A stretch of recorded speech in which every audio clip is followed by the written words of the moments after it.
Quand un événement important se produit, la réponse doit être organisée, c'est-à-dire que les moyens doivent être engagés d'une manière coordonnée et puis efficace. Donc dans le cadre de plans de secours sur des catastrophes, des sinistres qui sont importants, on a une classification des plans de secours. Il y a des plans qui sont préétablis, c'est-à-dire c'est prévu à l'avance, on ne va pas improviser lorsque ça se produit. Donc le plan est préétabli. Et on va parler de plan ORSEC. Alors ORSEC, ça ne veut plus dire organisation des secours, mais organisation de la réponse de sécurité civile. C'est une petite nuance. On n'est pas que dans des secours, on est aussi dans une philosophie de prévention et de gestion avant, pendant et après. Donc plan rouge, plan blanc, PPS, plan de secours spécialisé, et PPI, plan particulier d'intervention.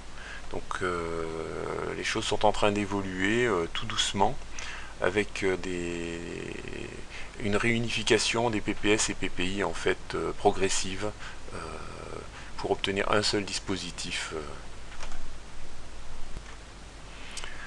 Donc le plan ORSEC, Organisation de la réponse sécurité civile, recense les moyens publics et privés, donc les moyens de l'État, les moyens des collectivités, les moyens des associations, et puis aussi les moyens humains, les ressources matérielles et humaines qui peuvent être celles de la population, notamment au niveau communal. En cas de catastrophe, et définit les conditions de leur emploi par l'autorité compétente pour diriger les secours. Donc on a plusieurs échelles, au niveau national, au niveau zonal, donc déclenché par le préfet de zone. Au niveau national, c'est le ministre de l'Intérieur et la direction de sécurité civile. Et ORSEC départemental qui est donc organisé par le préfet du département. Il est évident que si une catastrophe d'une ampleur qui est importante, le préfet de département va déclencher, ça va remonter, ça va prendre plus d'importance avec le recrutement de moyens zonaux ou nationaux.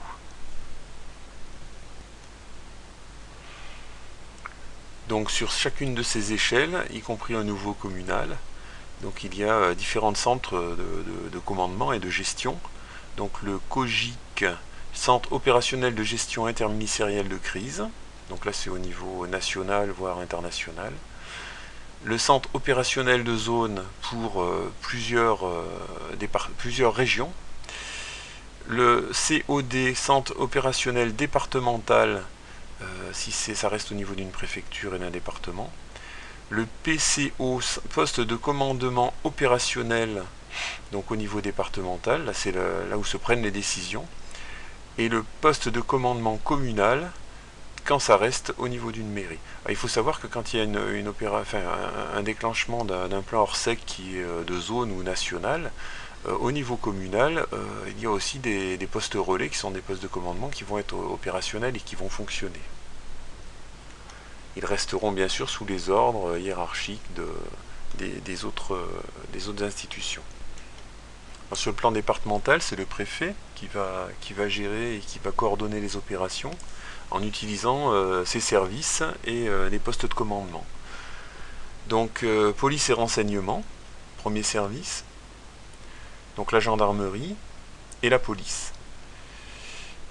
Secours et sauvetage, donc c'est le directeur départemental des services d'incendie et de secours, le SDIS, qui va recruter et mettre en œuvre ses moyens, donc principalement les pompiers.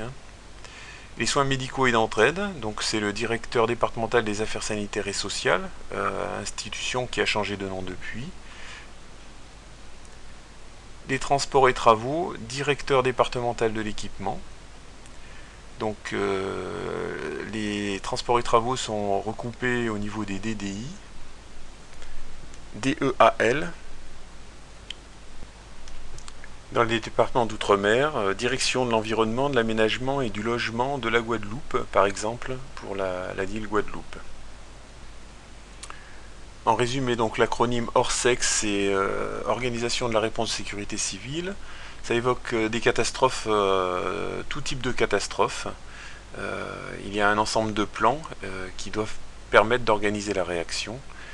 Alors ça peut être en cas d'inondation, d'accident dans une entreprise, de pollution de rivières, de plages, etc.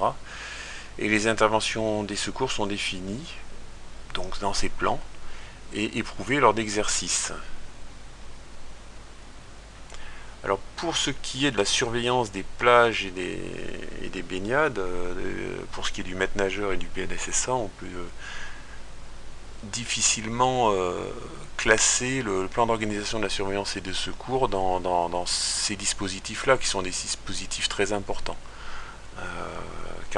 C'est quand même un dispositif de sécurité civile, au moins sur le plan communal, qui est l'organisation du poste de secours et la réaction suite à une noyade ou plusieurs noyades ou un problème sur cette plage. Au niveau des plans d'urgence, il y a deux catégories, enfin il y avait les plans particuliers d'intervention et les plans de secours spécialisés. Donc l'idée c'est que systématiquement les plans doivent devenir des plans particuliers d'intervention, donc qui sont ciblés autour d'une installation, par exemple ici une centrale nucléaire, et qu'on ne peut difficilement mettre en œuvre un plan de secours spécialisé qui est un plan de secours qui permet de s'entraîner pour un risque particulier, mais qui n'est pas associé directement à un lieu. L'objectif c'est quand même que tous les plans de secours spécialisés deviennent des plans particuliers d'intervention et qu'il y ait systématiquement des exercices sur chaque installation et chaque zone dangereuse.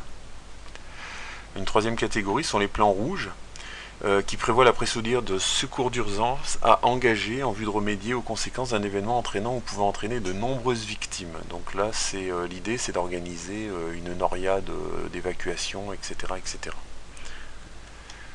Donc pour détailler le principe de fonctionnement d'un plan rouge, l'idée est en présence de nombreuses victimes, d'organiser un système de médicalisation avec des norias de ramassage et des norias d'évacuation, et puis tous les moyens, qu'ils soient aériens ou terrestres, qui vont permettre de gérer les nombreuses victimes.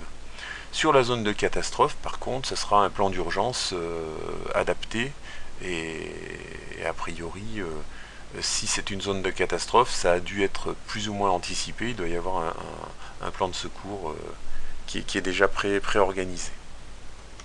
Donc au niveau départemental, le préfet, il gère des moyens, alors, principalement SDIS, et un cabinet qui s'appelle le SIDPC, c'est Service interministériel de la défense et de la protection civile, donc des moyens humains aussi. Les missions, c'est mise en œuvre des moyens de sécurité civile, prévention des risques et gestion des formations. Donc tout ce qui peut être formation des acteurs de la sécurité civile, notamment les secouristes opérationnels, la gestion des postes de secours, des dispositifs prévisionnels de sécurité. Structure opérationnelle, donc le centre opérationnel départemental d'incendie, le CODIS, qui gère les missions effectuées par les sapeurs-pompiers. Donc là c'est le poste de commandement en fait des opérations. Alors en se rapprochant un petit peu de la commune, le plan communal de sauvegarde qui va servir aux maires comme outil pour mieux gérer leurs responsabilités. Donc apporter une réponse de proximité à la crise, en complément de l'intervention des services de secours et du dispositif opérationnel Orsec, dans le cas où il y a un dispositif plus large. Et la loi de modernisation de sécurité civile a instauré un plan communal de sauvegarde. Donc c'est un outil opérationnel à la disposition du maire pour l'exercice de son pouvoir de police en cas d'événement de sécurité civile. C'est lui le directeur des opérations de secours sur sa commune par défaut. Il est sous les ordres hiérarchiques des directeurs d'opérations de secours au niveau départemental, mais c'est quand même une partie de sa responsabilité. Donc intéressant pour les maires ce plan communal de sauvegarde, parce qu'en tant que directeur des opérations de secours, à 90% des interventions menées par les sapeurs-pompiers, ils ont plutôt intérêt à ce que leur fonctionnement dans ce rôle de directeur soit coordonné et soit préparé.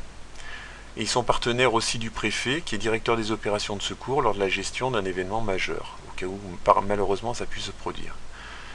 Donc le dispositif Orsec sera d'autant plus efficace s'il s'appuie sur une organisation communale déjà structurée dans le cadre du plan communal de sauvegarde. Ceci nous donne donc l'occasion de parler des réserves communales, qui ne sont pas obligatoires mais fortement conseillées. Le maire restant responsable de l'évaluation de la situation et du soutien à apporter aux populations sinistrées.